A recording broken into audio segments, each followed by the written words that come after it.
Hi guys!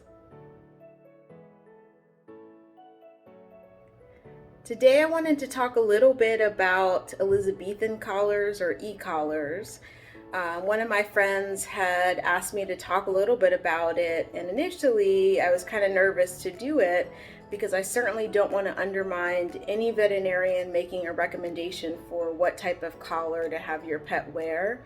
They are going to be the experts. The person that does the procedure that's dictating that your pet needs to wear a cone, they need to be the ones that have the final say.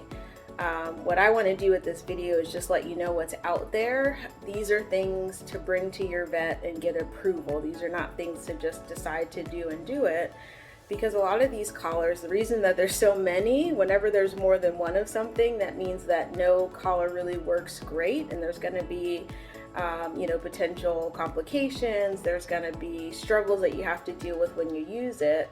And so the last thing that I want is for a different cone to be picked and then your pet get into the incision, open it up, cause infection, have an emergency where they need to go back in surgically, or has any sort of complication that could be life-threatening or delay healing.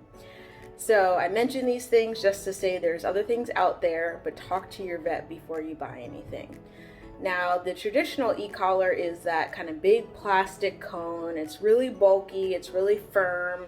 A lot of dogs don't quite know how big it is until they'll bump into things. I'm sure all of us have injuries from e-collars, scratching our legs or damaging furniture. But really why that one is so effective is that it's rigid, so a dog's not going to be able to pull it back or get around it. And then it's big enough really to give them some space to be able to move their head and that sort of thing. What you really want to do with those plastic ones, or any of the cones that come out in a cone shape, is they have to be longer than the pet's nose. If it's shorter, they're going to be able to get to something. The other thing that you want to make sure as well is that it fits properly around the neck. A lot of them are adjustable, but at the same time, if it's too tight, that could cause pressure on the windpipe, pressure on the esophagus, blood vessels, and then if it's too loose, then the pet can slip out of it. And so you really want to make sure that that's sized well. There are other cones that are, instead of being kind of that clear plastic, they're more clear, more translucent, so the pet can see through it. And the thought behind that is that maybe they'll be more comfortable if they can see what's going on. There's other ones that are darker, that are made of fabric and foam to kind of give them more padding when they lay down. The problem with, as it gets softer and more fabric-y, if you will, is that there's always that potential that either they can get to it and chew it and destroy it, or potentially be able to pull it back and get to the incision. So there's a number of Elizabethan collars. Again, the plastic one is probably the one that works the best, but there are some fabric ones, and you can certainly talk to your vet about that. There's also cones that come out more flat, and so instead of being a cone shape, they actually come out almost like, if you think of Jurassic Park and that one dinosaur that had that neck frill, they come out kind of straight. There's some cones that do that, and the thought process behind that is now it's not obstructing the view of the pet, and so they're less likely to kind of run into things. But again, it makes it tough that if, again, it's not sized well, not long enough, that they probably can get to areas. And I've tried that with my dogs, and if they have wounds, especially on their feet, that come out beyond that, because of the shape, instead of being more of a cone or a dome, they can still get to their feet and that sort of thing, and sometimes even their tail or their hind end.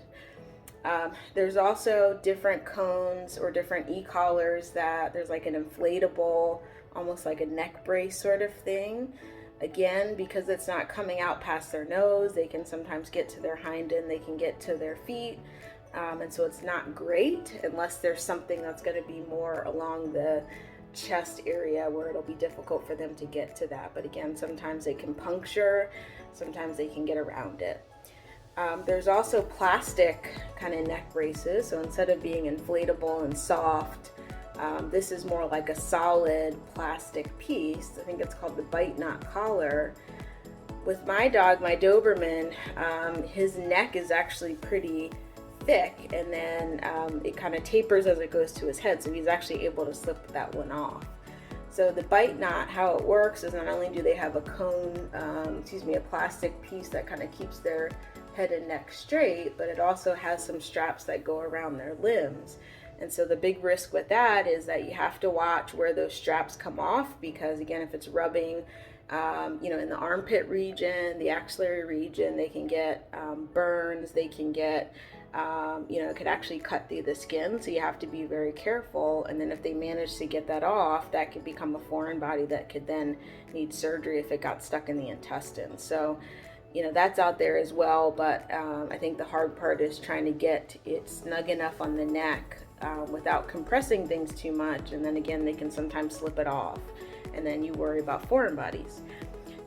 So those are probably the big kind of themes as far as the cones and the collars go.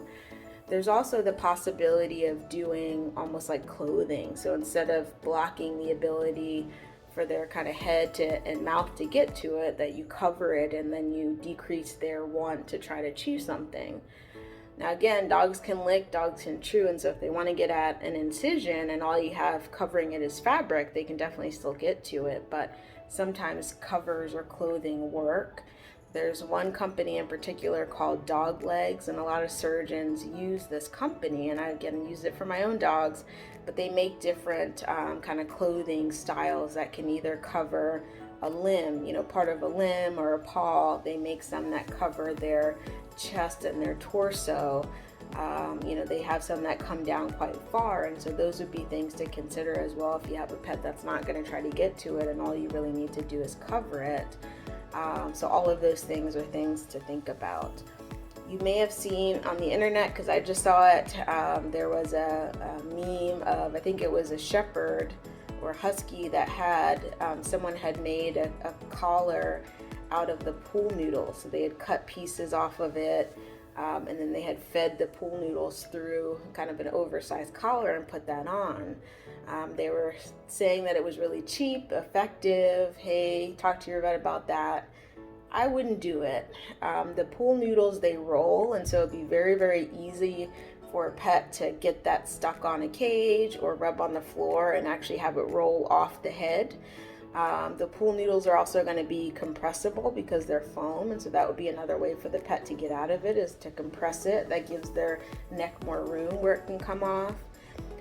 It could get stuck on something, and lead to choking.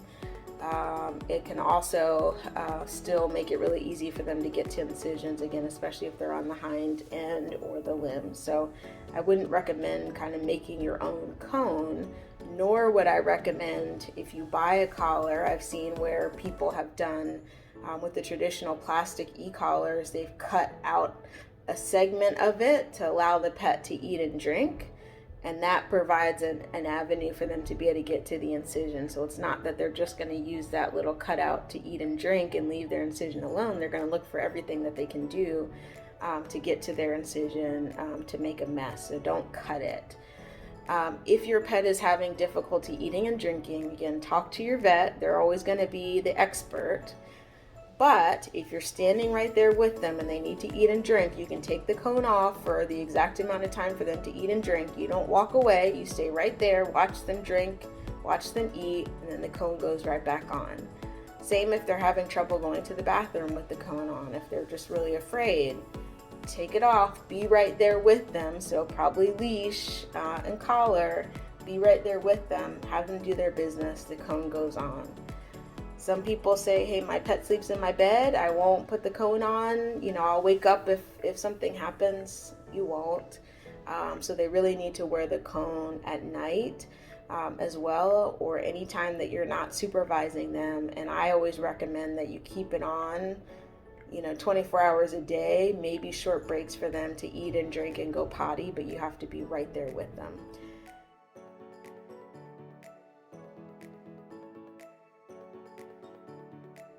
So again, kind of the summary of this, your vet's the expert, talk to them. There's a number of things on the market. They have their pros and cons, and your vet's going to be the expert. So before you spend money on something novel that isn't going to work, you need to talk to your vet. All right, I'll see you guys soon. Thank you.